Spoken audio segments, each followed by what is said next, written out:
مسلمان فرش اور دیگر سامان سمیت مکان کرائے پہ لے لیتے ہیں،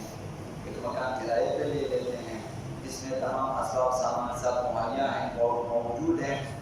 تو سوال یہ ہے کہ اس گھر کی ہر چیز کو پاک سمجھی جائے گی یا انہیں ہم نجس سمجھ سکتے ہیں؟ سوال یہ ہے اگرچہ اس گھر میں جو پہلے کرایہ دار تھے یا پہلے رہنے والے تھے، مثلا مسیحی تھے، یہودی تھے، بدھسٹ تھے، بدھ مت کے ماننے والے یا منکر خدا و رسول تھے، تو اب کیا حکم ہے ہمارے لیے؟ سب کو پاک کریں یا ان تمام چیزوں کو پاک سمجھیں؟ تو جواب میں فرمایا حضرت آیت اللہ سستانی نے، جب تک گھر میں موجود چیزوں کی نجاست کا یقین نہ ہو، جب تک تمہیں علم نہ ہو کہ یہ چیزیں نجس ہو چکی ہیں، اس وقت تک ہر چیز پاک سمجھی جائے گی، انہیں ہر چیز پاک ہے، اور صرف یہ گمان ہونا کہ شاید انہوں نے نجس کیا ہو، یہ گمان اس کی کوئی حیثیت نہیں ہے۔ تو بعض لوگ شکی ہوتے ہیں، گمان کر لیتے ہیں، اب پھر بھی کہ احتیاط کرنا اپنی جگہ ہے کہ آپ احتیاط کر سکتے ہیں، آپ پاک کر سکتے ہیں، اپنی جگہ ہے، احتیاط بہتر ہے، لیکن شرعاً آپ کے اوپر واجب نہیں ہے کہ آپ تمام گھر کے اثاثوں کو پاک کریں، فرش کو بھی پاک کریں، قالینوں کو بھی پاک کریں، مثلا دروازے کھڑکیاں سب کو ضرورت نہیں ہے۔ جب تک آپ کو پتہ نہ چلے کہ نجس ہیں، اس وقت تک ہر سامان ہر چیز پاک ہے۔ یہ پہلا مسئلہ۔ دوسرا مسئلہ یہ ہے کہ وہ کپڑے جو ایسی جگہ کپڑے صاف کرنے والے کیمیائی مائعات کے ذریعے دھوئے جائیں جن کے مالک غیر مسلم ہیں، وہاں ایسی جگہ ہیں جہاں ایسے کیمیکل، ایسے مائعات، مثلا کپڑے دھونے والے وہاں پہ لے جاتے ہیں کپڑوں کو دھونے کے لیے، اور وہاں مسلمان بھی اور غیر مسلمان سب اپنے کپڑے دھلاتے ہیں، تو اب ان کا کیا حکم ہے؟ جواب میں فرمایا اگر نجاست سے مل جانے کی وجہ سے لباس کے نجس ہونے کا یقین نہ ہو، اس وقت تک سارے لباس پاک سمجھے جائیں گے، جب تک آپ کو یہ علم ہونا چاہیے کہ یہاں کوئی چیز نجس ہے، وہ نجس چیز اس میں مل چکی ہے اور اس کی وجہ سے ہمارے لباس نجس ہو چکے ہیں، جب تک پتہ نہ چلے وہ پاک ہیں۔ اور تیسرا مسئلہ یہ ہے کہ اہل کتاب، جیسا کہ عرض کیا آپ کی خدمت میں کہ اہل کتاب پاک ہیں، وہ ذاتی طور پر پاک ہیں، اس سے مراد کون ہے یہ عرض کر رہے ہیں۔ مقام معظم رہبری حضرت آیت اللہ خامنہئی نے فرمایا کہ اہل کتاب سے مراد ہر وہ شخص ہے جو ادیان آسمانی میں سے کسی دین پہ عقیدہ رکھتا ہو اور پیغمبران الہی میں سے کسی نبی کو مانتا ہو اور آسمانی کتابوں میں سے کسی کتاب پہ عقیدہ رکھتا ہو، وہ اہل کتاب ہے اور ذاتی طور پر پاک ہے۔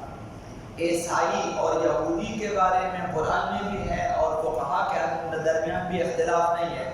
کہ یہ اہل کتاب ہے، البتہ پاک اور نجس میں اختلاف ہے، اہل کتاب ہونے میں اختلاف نہیں ہے۔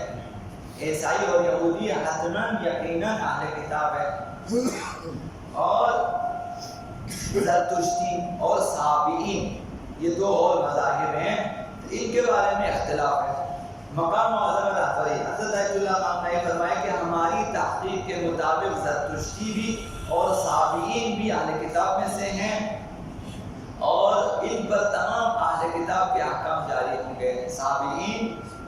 جو حضرت یحییٰ وغیرہ کے ماننے والے ہیں اور باقی زرتشتی جو حضرت عزیر وغیرہ کے ماننے والے ہیں، یہ اہل کتاب ہیں ان کے مقلدین کے لیے، اور وہ بھی ذاتی طور پہ پاک ہیں۔ حضرت آیت اللہ سستانی کے نزدیک زرتشتی یعنی مجوسی اہل کتاب ہیں، لیکن صابئین اہل کتاب میں سے نہیں ہیں، تو آیت اللہ سستانی کے مقلدین کے لیے صابی اور یا صبی یا صابئین پاک نہیں ہیں،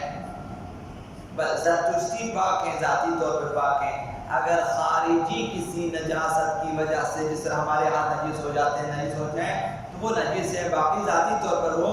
پاک ہے۔ اب آخر میں ایک روایت عرض کرنی ہے کہ یہ تمام باتیں